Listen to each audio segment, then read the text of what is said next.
From the Watson Institute for International and Public Affairs at Brown University, this is Trending Globally.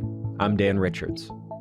On August 23rd, the first debate in the Republican presidential primary for 2024 will take place in Milwaukee. In other words, the 2024 presidential election is about to get real. So in this episode, we wanted to take a look at where things stand now. What should we make of this crowded Republican field?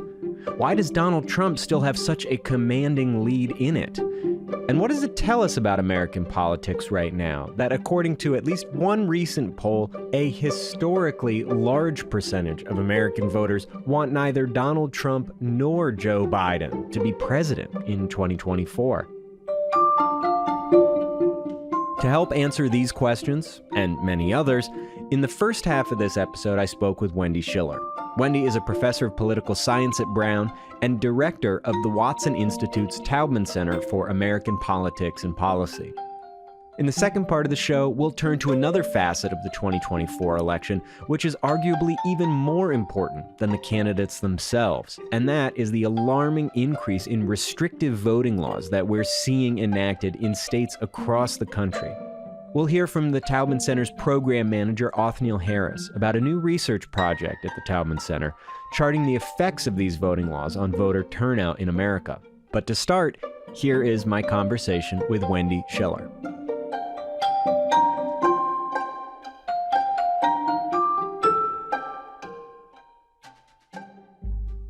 Wendy Schiller, thank you so much again for coming on to Trending Globally. Good morning, Dan. It's great to be here. So I wanted to start with a New York Times Siena poll that recently came out that looked at the Republican primary field right now. And it showed Trump with a significant lead, almost 40 percentage points ahead of his second competitor, Ron DeSantis. How is a twice impeached, one-term president this clear frontrunner at the moment in the Republican field? Well, the conventional political science wisdom about primary voters is that they tend to be more ideological. They are more active. They are more likely to vote, not just in the primary, but in the general election. The problem for political parties is that the primary voters tend to be a little bit more extreme on both sides, the left and the right. And so they don't reflect the middle and the very big bulge of voters that turn out for the general election. So parties can nominate somebody who's got a lot of enthusiasm within a smaller portion of the overall electorate, and then they lose the general election. And that has not been disproven by history yet. These Republican voters want a fighter. They want someone who fights as hard and breaks all the rules as Donald Trump does. And none of the other candidates have been willing to take Trump on directly except for Chris Christie. And Ron DeSantis missed a huge opportunity, I would argue, even going back to the last fall, right after he won re-election by a huge margin. Trump was going after him, but he was not going after Trump directly. And this is what these primary voters want to see. If you want to replace the guy at the top, you have to be as aggressive, and none of them are willing to take him on. So why should these Trump voters switch their allegiance? Nobody's given them a good enough reason to do that yet. But it's not just Trump's aggressiveness that attracts voters and accounts for his unshakable base. As Wendy put it, the most recent New York Times Siena poll really revealed the nature of the support for Donald Trump. Republican core voters who supported the former president, they view him as the incumbent. They don't view him as a new challenger. They view him as somebody who was the president of the United States and deserves the respect of being nominated again by the party. But I think the Trump base believes he should be in the White House. He's perpetuated that with misinformation about the outcome of the 2020 election, which he lost. But even acknowledging that he lost, I think Trump base supporters believe that he in the Republican Party is deserving of the nomination.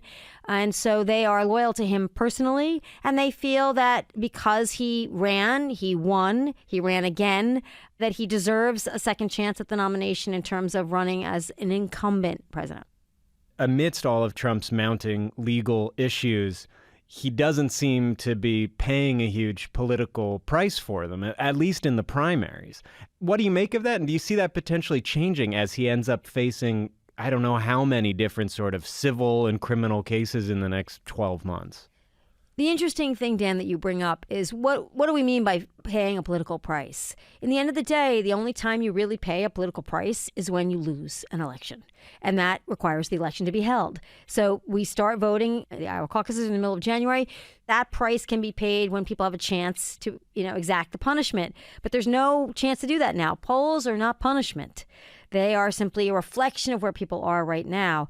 It's clear that Trump really commands the loyalty of about anywhere from 28 to 38% of the Republican Party, and they're not budging from him unless they have a really good reason. But the problem is that is so far below what they need to win the general election. And in some ways, I think the Trump voters, having lost the election in 2020, don't seem to care about the overall fate of the Republican Party. Well, and speaking of the Republican Party more broadly, you already mentioned how thus far in the primary, no one's really seemed to take Trump head on. Do you expect that to change? And more generally, do you see a potential path for any other Republican candidates in this primary to unseat Trump as the frontrunner? So it's really tricky. I think the answer is to say this man breeds chaos. That he basically, wherever he goes, there's chaos. And was your life honestly better under Donald Trump as president of the United States? Or will it be better under me? Here's what I did for Florida, Ron DeSantis can say, and here's what Donald Trump did for the country. The life will be worse. He's chaotic. He's not a competent president. He hasn't done a good enough job. If you're a Republican, you really want to make sure that we can win the White House and get us back on the right track. And the argument that Trump can't defeat Biden is now undercut by these polls, mostly the New York Times poll, but another poll as well, I think the Reuters poll, shows them really tied because we're so polarized. But 14% are undecided. And that's a big chunk of voters that are undecided. And in the last 3 elections, people undecided at the last minute have veered towards the Democrats. They either haven't voted or they voted Democratic. They have not voted for the Republicans or Donald Trump. That's of real concern for the Republicans. So that's the conundrum right now facing the candidates that are opposing him. Something that came out recently, too, in this summer of interesting polls was that in theoretical head-to-head matchups of Biden and Trump, there was a historically high number of voters who said they wanted neither person to become president in 2024. What do you think that speaks to of the weaknesses of our current president, President Biden, or is it just a statement of our sort of collective exhaustion with our politics right now? Dan, I think collective exhaustion with our politics is a really good way of putting it. You talk to people and think, we don't want the election to come yet. And the first Republican primary debate will be held August 23rd. So it's coming up. Donald Trump has, he's got a lead now. He might take a Rose Garden strategy and not engage and not get attacked, which is, I deserve the nomination. I won it before. You should give it to me again. I don't have to debate you challengers. But I think Biden's age and Trump's age, Trump's record and Biden's age, I think, every president has issues. I do think the president's son, Hunter Biden, and the difficulties that he's facing, the behavior that he engaged in, the plea deal that seemed kind of unfair to a lot of people. I think those are problems for Joe Biden. He has a really successful record as president. He got a lot of things done, and things are much better. When I say things, I mean inflation is down, gas prices are down, the economy seems to be steady, unemployment is historically low. These are all things for which he should be rewarded. So the issue for the Democrats is how to claim credit for the things that Biden has produced and move away from Biden himself as what you're voting for. You're voting for stability, rule of law, and a good economy, not Joe Biden personally. Another aspect that's going to be incredibly important in the 2024 election is access to voting. And this is something that has been contested at the state level in a lot of realms over the last few years. And it's something that the Taubman Center at the Watson Institute is also looking to investigate and get a deeper sense of. But before we get into all that, I wanted to start with what has led to this rash of new voting legislation, often restrictive voting legislation. Well, what we've seen is ever since the Shelby v. Holder Supreme Court decision in 2013, which basically undid a portion of the Voting Rights Act, which was enacted under President Lyndon Johnson in 1965. 6 out of the traditional 13 states no longer had to review changes to voting laws, meaning poll times, registration, purging of the rolls, with the federal Justice Department in order to make them be able to be law. You saw at the same time a big shift in 2010 in the control of state legislatures. 2010 was the best year for Republicans at the state level. They won thousands of state legislative seats, and they've maintained that, majority of state legislative control since then. And so they got control, and they decided that they could change the laws to diminish the opportunity for people who were lower income, people of color, notably African-American voters who had high rates of loyalty to the Democratic Party and high rates of turnout under the Obama administration. And they figured out ways of purging or making it harder for people who voted Democratic to vote. And that's exactly what they've done as Republicans over the last few years, particularly in the South, places like Georgia, places like North Carolina, Arizona, out west. And you've seen Texas do the same thing. Texas is a little more complicated. They have been more strategic. They've expanded some voting, as has Georgia, but then curtailed a lot of other voting, particularly 24-hour voting. Mail drop boxes have become a really big thing that Republican legislators have done away with or really curtailed. That's what we're really looking to at the Taubman Institute to figure out really the impact on voting. Why is this becoming such a fixation of, first off, the Republican Party generally, and then in the last few years of former President Trump? Well, it's because the Republicans realize that demographically the country is really changing. We keep diminishing the percentage of the total voting population that is white. So it's gone from 78 to 74 to 72, and it's expected possibly to be as low as 68% in 2024. And the majority of Latinx voters and supermajority of African-American voters vote for the Democratic Party. So every vote that you can suppress in those communities is a vote that likely either doesn't help them or that you don't have to compete for. And Donald Trump, of course, perpetuated this himself by saying how rigged all of the voting was in 2020. And like you said, that he's the rightful winner and that we need to crack down on this massive conspiracy of voter fraud. Because as you're describing, they can't just say that they want to make it harder for people to vote who are likely to vote against them. Exactly. And Dan, study after study after study, we have somebody in the state of Rhode Island, Ken Block, who was commissioned to study this in a number of states, who identifies as a Republican independent and not a Democrat. And he found almost no voter fraud anywhere. And, the idea that the members of Congress and the Republican Party, I've always had an issue with this, claim voter fraud at the presidential level when the same exact ballot was used to elect them. So somebody cast a ballot in the state of Georgia and elected a Republican congressman or a senator, but then said for some reason the counting of the presidential ballot was incorrect. Makes no sense at all. They were illegitimate ballots. They were the same exact piece of paper. I never bought that argument. And I think a lot of people in America didn't buy that argument, particularly independents. But this is really crucially important. The right to vote is something that should be and is sacrosanct, although it is not a right in the Constitution of the United States. It's not guaranteed. And the procedures that govern voting are left to the states in the Constitution, which I think was a mistake.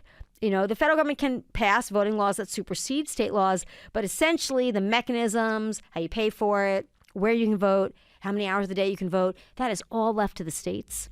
And it's really become an opportunity for people who want to suppress voting. Well, it is going to be a 14 months full of conversations about these politicians and voting access and how it might all affect us in the coming election. But thank you so much, Wendy, for coming in and helping us sort of set the stage for what we're probably going to see a lot more of in the coming months. Thanks for having me, Dan. And I would urge all voters to check the Secretary of State's website in their state. Make sure that they are registered to vote. Check with your local board of elections. We have a special election for congressional seat CD1 coming up, a primary and election. Confirm your voting registration, confirm your polling place, and make sure that you can have your voice represented on Election Day in 24.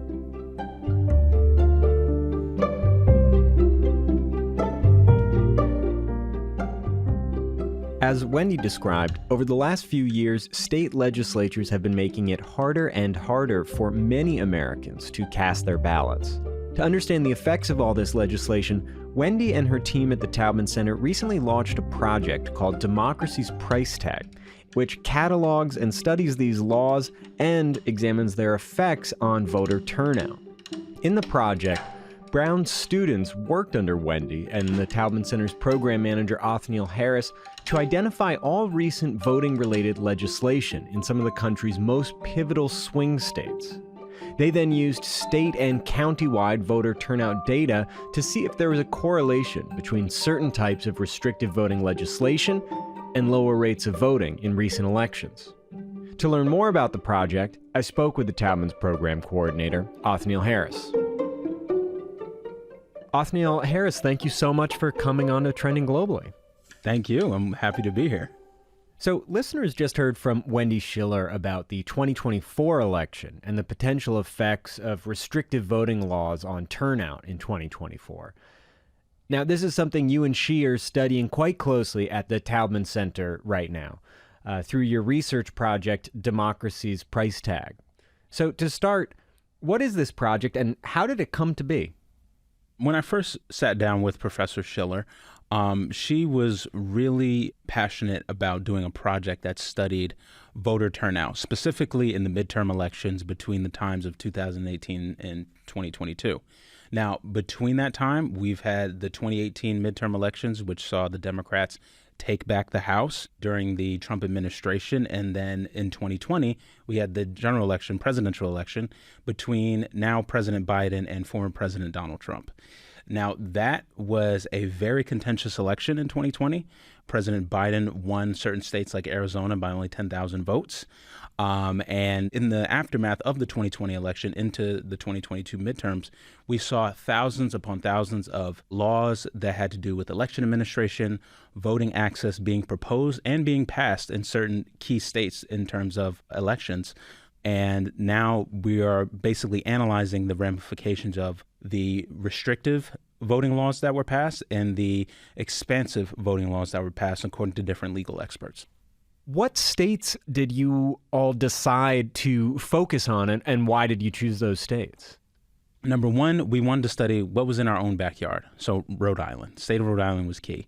Number two, Arizona. Like I mentioned before, now President Biden only won Arizona by just over 10,000 votes, right? Really razor-thin margin.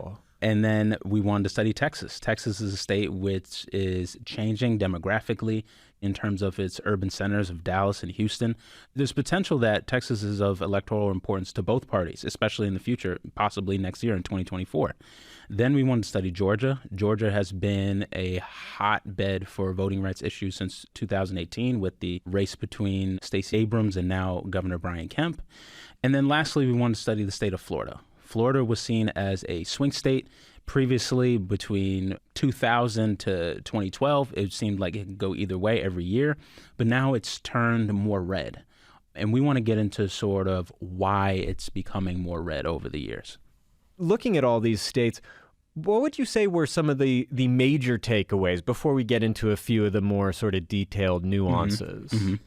One of the key takeaways was that there are a lot of different ways that the Republican Party tries to disenfranchise, whether it's the signature requirement, that's making restrictions to mail balloting. Mail balloting is key for immunocompromised people. It's key for older voters. It's key for voters who are college students. It's also like restricting early voting times. For example, in North Carolina, where Othniel used to work for the state Democratic Party, we expanded the early voting period to 10 days in 2020, but now they want to restrict that just down to 5.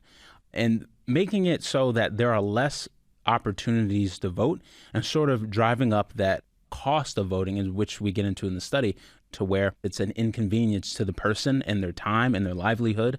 Because, you know, not everyone can take off work and go stand in line to vote for 2 hours, right? People need those options and that flexibility in order to take part in this American democracy. So within these broader trends that we see across multiple states you study, there's also a lot of nuance in terms of how these laws affect voter turnout, both, as you said, in restrictive and at times in expansive ways. It's a little more complicated than the story some people might think they know. Arizona and Texas, in particular, are two really interesting examples of this. Can you talk about what you found in those states?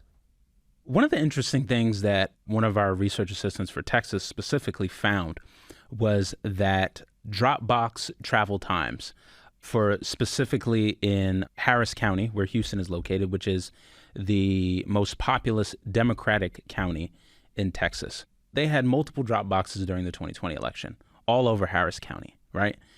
They changed it so in 2022, they would only have one drop box. Right. This was something that got a lot of attention in 2022. One drop box for the entire county. Yeah.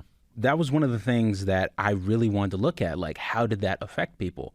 And our research assistant who was studying Texas found that it affected different voters in different ways in terms of travel times to that drop box. So travel time for Black voters increased. Travel times for Asian voters increased. The group of people that were least affected were in fact white voters, right? And so that's one of the things that, voter suppression, you can get into and see how it's tricky, right? It's not, in fact, saying that, we don't want young people to vote. We don't want African Americans to vote. We don't want Latinos to vote. You can't say that. But what you can do is if you know where a sort of Democrat populace is in your state and you can try to change the rules just enough to decrease turnout, you could end up winning an election just from decreased turnout by, 8,000 votes. I'm going to mention again, now President Biden only won Arizona by a little over 10,000 votes, right? And then we talk about Arizona, who changed their permanent mail ballot list, right? Which affected tens of thousands of voters, right? So if you can change the voting rolls, the permanent mail ballot voting rolls, and take 8,000 people off the list and have those 8,000 people try to re-register to get a mail ballot, or in another example in Arizona, they have people proving whether or not they're a citizen of the United States. This was a proposed bill, but it's something that could potentially affect the 2024 election.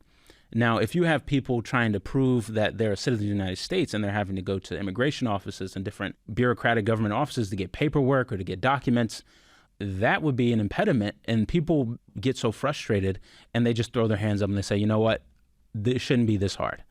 I'm not going to vote at all. Did you find anything pointing to lower voter turnout in Houston? Are there any results so far that these types of ballot measures, whether in Houston or not, these types of voting restrictions have a real negative impact on voting? Yeah. So in terms of the restrictive laws, voter turnout overall by registered voters did actually decrease in Texas and in Arizona for the 2022 midterms compared to 2018. 2018, which was the last non-presidential election. Exactly. Especially compared to 2020. I mean, it's in political science, we don't really compare general election years to non-general election years just because, voter turnout is always higher in a presidential year. Right. But from midterm to midterm, we see that voter turnout did decrease. And specifically in Harris County, the turnout decreased in Harris County compared especially to 2018. In the 2022 midterms, Democrats ended up maybe doing slightly better than had been expected. Yes. Is there any reason to believe that some of these laws could have caused any sort of backlash that could have helped, in fact, turn out more voters in the end? I don't want to say that these laws have produced sort of like a reverse effect where people are saying, your vote is being taken away from you and now people are like energized to go and vote. I don't want to say that. What I do want to say is I believe that it's the candidate choice of the Republican Party, and a lot of the statements that they make sound irrational. Sometimes I would even say insidious and ludicrous a lot of times to some voters. And I think one of the things that voters hear and voters see is a lot of these lunatic candidates running for office, and they feel like they have no choice but to go and vote and make sure these people aren't representing them in Washington. I think some of this is evident in what we've just been talking about, but why would you say that it is so important to be closely tracking these types of measures? You need to see between the lines and between the sheets of legislation in order to understand how people are being suppressed and how many opportunities to vote are being taken away from you. You should have flexibility. You should have options in a modern democracy to vote, whether it's by mail, whether you want to drop your ballot off in a ballot drop box, or whether you want to vote in person, or whether you need to vote early. People and your legislators in your states shouldn't be trying to take these options away from you. If anything, it's your right as a citizen to have that many options to vote in a democracy like ours. That's one of the reasons why people should care. And one of the main hallmarks of America that we love to champion is one person, one vote, and that we are the longest serving democracy. And it's our job to make sure it stays that way. And it's upon all of us. Well, Othniel Harris, thank you so much for coming on to Trending Globally, and thank you for continuing on with this project. I think a lot of people look forward to seeing more of the results. Thank you, Dan. It was a pleasure talking with you.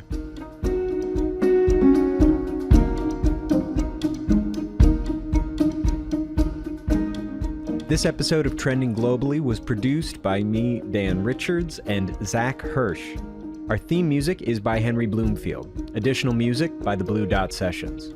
If you want to learn more about democracy's price tag and other work being done at the Taubman Center for American Politics and Policy at the Watson Institute, we'll put links in the show notes. And if you like our show, please subscribe, rate, and give us a review wherever you listen to your podcasts. And better yet, tell a friend about us. If you have any questions, comments, or ideas for guests or topics for the show, send us an email at trendingglobally@brown.edu. Again, that's all one word, trendingglobally@brown.edu. We're releasing episodes a little less frequently over the summer, but we'll be back in a few weeks with another episode of Trending Globally. Thanks for listening.